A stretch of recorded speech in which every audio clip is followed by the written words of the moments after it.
Bismillahirrahmanirrahim. Mulane kok kula tiang-tiang alim nak takok Gus jenengan kiai kok ora NU. Lek NU mbek ulama tuwon tian tua ulama. Jadi tidak masalah tuh ulama ra NU lho cenderung. Apa Imam Ghazali riyen NU? Apa Imam Suyuti daerah napa? NU. Tapi kan sejarah kayak direduksi, kayak keulamaan itu dimulai dari tradisi NU. Sebelum ada NU sudah ada tradisi keulamaan. Paham ya? Ya sama seperti Sunni. Sunni itu ya tradisi semenjak Abu Musa al-Asy'ari dan Abdul Hasan al-Maturidi. Karena sebelum itu ya hanya ada tradisi sahabat tabi'in. Memang Nabi sempat menyebut istilah ahli sunnah wal jamaah, tapi kemudian dibakukan secara ADART semenjak era Abdul Hasan al-Maturidi dan Imam Sinten Asy'ari. Ini kalau cerita sejarah, sehingga sebetulnya fanatisme itu ya karena setelah dibakukan ADART itu. Nah ADART nek sono malah mari perkara kan. Keputusan tertinggi adalah ketua Dewan Syuro sing sitok. Sing sitok keputusan tertinggi adalah sing liwat kuota, sing liwat quorum. Nah, itu kan ra ono bari. Kula nate nggih dalam satu seminar ahli sunnah wal jamaah. Sampeyan bener sejarah. Kenapa tahu-tahu kita ini merasa sunni? Dan setelah merasa sunni seakan-akan kita ini paling benar atau yang di luar sunni adalah salah. Padahal kita tahu Islam dimulai dari Muhammad. Istilah Islam populer itu mulai Nabi Muhammad. Meskipun secara sejarah istilah itu dimulai Nabi Ibrahim. Ini mulai populer itu era Nabi Muhammad. Kemudian Nabi Muhammad itu sebagian riwayat hanya ngendikan ketika banyak firqah. Itu yang benar adalah ahli sunnah wal jamaah. Ketika Nabi ditanya wama alamatu dzalik atau manhum dzalik ya Rasulullah. Jawab Nabi ma'ana alihil yawma wa ashabi. Ya satu kelompok yang mengikuti perilaku saya dan perilaku para sahabat saya. Tapi ya dawuh begini itu kan enggak jelas. Artinya enggak jelas itu ya sahabat yang mana? Wong sahabat itu nak era Abu Bakar anute gampang era karuan. Wong anane mau Pak Abu Bakar. Era Umar enak anut era karuan. Jenenge anane mau Pak Umar tok. Era Utsman jek rada enak. Bareng era Ali sahabat sing ndi? Sayyidina Ali bentrok ambek Muawiyah, ki anut sing ndi? Jare kelompok Ali sahabat sing bener Ali, jare kelompok Muawiyah ki anut sing ndi? Ki anut Ali kudu buak Muawiyah, anut Muawiyah kudu buak Ali. Anut P3 kiai ini iku nak PKNU iku kudu buak salah sitok. Lane nak kiai PKNU pidato wong kudu anut kiai sampun mbah anut kiai tapi mboten jenengan tepaan kiai kula P3. Anggo sing P3 yang ngono wong kudu anut kiai pun mbah kula pun anut kiai cuma tepaan kiai kula PKNU. Lah padha era sahabat nggih ngoten. Aku wis anut sahabat tepaan sing tak anut Sayyidina Ali. Jare pengikut Muawiyah aku ya anut sahabat cuma sing tak anut Muawiyah. Bar sakniki pun buletan bro. Lah semenjak iku wis bulet-buletan. Lah ning dinggo nangger sejarah iku wis bulet. Wong sok suci itu paling bahaya dalam sejarah. Eling-eling santri sing khusuk-khusuk. Mulane mboten iki sejarah. Mulane Kiai Memun, kiai-kiai ngalim rata-rata gedeng santri khusuk dalam hal sejarah. Akhirnya ana kelompok sing sok khusuk, yaiku moh tukaran, ya moh partai, moh kelompok-kelompokan. Ngrasa bener dhewe iku sing disebut kelompok Khawarij. Wong Khawarij iku darani dosa gedhe murtad saking khusuke. Ora ana dosa cilik, kabeh dosa iku gedhe. Mergo dosa iku bentuk pelanggaran terhadap Allah Subhanahu wa taala. Wis entek khusuk wong Khawarij. Ora ana wong khusuk dalam sejarah kaya wong Khawarij. Tapi saking khusuke duwe akibat Ali ya diarani salah, Muawiyah ya diarani salah.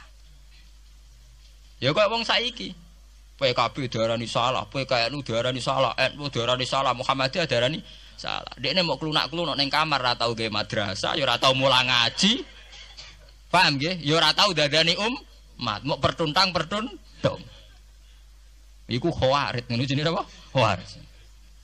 Saelek-eleke partai iku sering duwe paguyuban, mbok grudak-gruduk istighosah mbok gawe sekolahan. Saelek-eleke partai. Saelek-eleke ormas ya sering gerakno masa kanggo kebaikan. Tapi sak soleh-soleh wong dhewean paling klunak-kluk. No. Jal ning nggon madrasah dhewe, nek ora gawe proposal lho. Nek ora ngono donyane entek, padahal donyane mung sapi kuru entek. Iku nggo pondasine tok ora cukup. Nggo pondasine tok mboten apa? Cukup. Wis wong soleh paling apik sak donya, untuk nyali niat gawe masjid lho. Ndadekno bodali sine tok tapak gretok orang arah cukup. Adok sing rapati sholat lewat partai proposal sana sini masjidnya dadi mewah mbok dhuwit subhat mbok haram. Mbok abang mbok ijo mbok. Akhire wong Khawarij gawe satu kelompok sing ngalalno darahe Ali ya ngalalno darahe Muawiyah. Akhirnya matek dipateni wong Khawarij. Sampai sekarang para teroris, para bom bunuh diri itu rata-rata berangkat dari orang yang sudah anti sama kepartaian, anti sama golongan, merasa suci sendiri, kemudian banyak terjadi bom bunuh diri dan sebagainya. Itu sejarahnya panjang. Memang samu gampang tapi urip ya. Sebab itu semenjak itu sudah ulama-ulama itu tidak seneng sama orang yang merasa sok suci sendiri benar. Loh, saya sering ditanya, Gus, sampean itu kan tidak berpartai. Terus kalau organisasi di Indonesia yang sampean ikuti apa? Tak jawab. Asal NU atau Muhammadiyah itu mayoritas, saya hanya ada di antara dua itu. Asal mayoritas, masih mayoritas. Soal aku tidak pengurus, memang tidak pengurus, tapi saya milih di antara NU atau Muhammadiyah. Asal masih mayoritas. Secara organisasi lah. Bahwa per detail perilaku kita karena kita punya ilmu, ya mungkin kita punya keekhasan sesuai kapasitas masing. Tapi kita harus milih salah satu NU atau Muhammadiyah. Karena ya Nabi sering pesan bahirul muslimin wa man sadza fin nar alaikum bil jamaah fa inna yadawahi ma'al jamaah wa man sadza fin nar. Kamu harus ikut kelompok mayoritas. Kamu enggak boleh hidup sendiri. Wa man sadza fin nar, yang merasa benar sendiri masuk neraka. Ya karena itu tadi, ada madrasah karena dibikin kelompok NU. Nanti ada sekolahan modern yang menjadi izzatil Islam wal muslimin melawan wong Kristen atau wong fasik ya sekolahane Muhammadiyah. Ngerono madrasah, ono turutan, ono agar penceng jasane wong NU. Ono sekolahan sing iso bersaing mbek non muslim wae Muhammadiyah. Ya itu saja kita. Karena kalau tidak direduksi begini, kita akan ikut kelompok-kelompok kecil yang merasa benar sendiri. Misalnya kelompok-kelompok yang kecil-kecil sing aneh-aneh. Itu kan mereka lebih orisinil. Tapi orisinil kelompok kecil tuh luwih ngeri. Misalnya kayak kemarin ada kelompok An-Nazir. An-Nazir mungkin dia bisa ngepas no dawe Nabi. Yang sing rambutnya diping lho. Sing tenggene japos bodone beda mek bodo kita. Saya tuh pernah melihat di Metro, ini cerita intelektual. Pernah lihat di Metro wawancaranya ketua Jamaah An-Nazir. Itu dalam banyak hal memang mereka ingin memiripkan sama Nabi. Misalnya rambut dipilok, diping. Dalam sejarah sampean takok ahli hadis, memang Nabi Sayyidina Umar Bakar itu rambutnya apa di apa itu disemir. Terus mereka kalau sholat isya itu akhir, katanya Nabi kalau sholat isya sulusul lail dan sebagainya dan sebagainya. Tapi apa sisi yang dari itu terus kemudian merasa persis Nabi? Wong Nabi itu macam-macam. Beliau hidup itu berapa tahun? 23 tahun. Semenjak beliau jadi Nabi itu ngalami kenabian pinten 33 tahun. Dan itu punya ikhwal-ikhwal yang rawan ada nasah mansuh. Seperti sekarang di Pondok Indramayu di mana-mana ada satu kelompok yang anggap kehidupan sekarang itu adalah periode Makkiyah. Periode Makkiyah itu satu periode yang dimana sholat cek rapati wajib, zina rapati haram, nyabu rapati. Ya ada kelompok-kelompok di kota-kota begitu.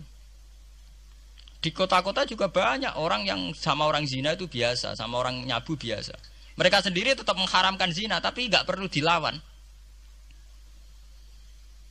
Sehingga polemik ketika FPI begitu ada yang mengatakan periode sekarang itu mirip Makkiyah, di mana kemungkaran nggak perlu dilawan, yaitu bil hikmati wal mau'izatil hasanah. Ada orang yang menafsirkan Islam sekarang itu sudah periode Madaniyah, sehingga kemungkaran harus dilawan. Yang kayak FPI itu yang anggap sekarang sudah periode Madaniyah. Lah itu kan artinya begini, semua itu toh mengklaim mirip-mirip niru Kanjeng Nabi. Masalahnya semua itu juga ngeklaim mirip-mirip niru Kanjeng Nabi. Terus kemudian ini cerita Malik ahli sunnah. Kemudian sejarah memanjang. Sausé Ali bin Muawiyah keok, Sayyidina Ali keok di putra Sayyid Husain. Sayyid Husain kon ngakoni pemerintahane Yazid teng Syam. Sayyid Husain mboten kersa. Idzan al mautu khairun li. Kalau begitu lebih baik mati. Terus dibantai teng Karbala. Bonus. Ketika dibantai di Karbala malah melahirkan trauma lagi. Wong Islam sing model tipikal Sunni tetap melok Yazid. Tipikal Sunni bukan Sunni, tipikal Sunni. Artinya melok Yazid wes ora usah dituntut dendam, malah ra ono bare. Akhirnya gak dendam. Kelompok Syiah iku apa-apaanan, putune Nabi kapundhut kok dingin-dingin saja. Kudu ono revolusi, akhirnya revolusi. Ngelahirno kelompok Syiah kanthi sak mangke. Karena kelompok Syiah itu berangkat dari tragedi Husain, semua penanggalan Syiah mengacu 10 Muharram di tanggal kabudute Sayyid Husain, dan revolusi Syiah selalu mengacu kebangkitan Sayyid Husain. Lah ahli sunnah mulai dulu karena melihat fenomena sing macam-macam wis pokoke kaya wong Indonesia saiki. Tenan mboten derek-derek iku mulai dhisik. Bon, begitu terus sejarah sampai lahirnya sejarah intelektual. Lah sejarah intelektual sejarah paling nakalan. Jadi moh resiko terus ujuk-ujuk dari sejarah intelektual yaitu yang diikuti kados Mbah Hasyim Asy'ari, Mbah Fadl, ulama-ulama. Terus wonten panduan ahli sunnah secara gampang. Artinya secara gampang begini. Ahli sunnah itu siapa? Orang yang dalam bermadzhab fikih mengikuti ahadul madzahib al-arba'ah. Orang yang dalam ilmu kalam mengikuti Abu Musa al-Asy'ari atau Abul Hasan al-Maturidi. Orang yang dalam tasawuf mengikuti Imam Junaid, Abul Qasim al-Junaidi atau Syekh Abdul Qadir al-Jilani. Ya begitu. Tapi kan mereka-mereka yang jadi panutan kita kan orang yang baru datang kemarin. Masa sahabat disobarani ahli sunnah? Tabiin, masa tabiin pengikut Abu Musa al-Asy'ari? Dhisik endi tabiin Abu Musa al-Asy'ari? Masa Sayyidina Umar pengikut Imam Syafi'i? Wong dhisik Sayyidina Umar. Nah itu jenenge pembakuan sejarah secara intelektual. Artinya karena mendefinisikan ahli sunnah itu kangelan. Terus pokoknya ahli sunnah itu wong sing ciri utamane iku Syafi'i atau Maliki atau Hanafi. Dalam akidah anut Asy'ari atau Matu. Ya hanya begitu saja. Ya suwe-suwe secara kultural kalau di Indonesia ditarif ahli sunnah ki sapa? Ya NU ya Muhammadiyah. Karena Wahabi itu klaim ahli sunnah, sama jangan salah paham. Wahabi sendiri itu menurut konvensi internasional itu masih ahlus sunnah. Okay. Dalam seminar-seminar OKI sedunia Wahabi itu masih kategori ahli sunnah.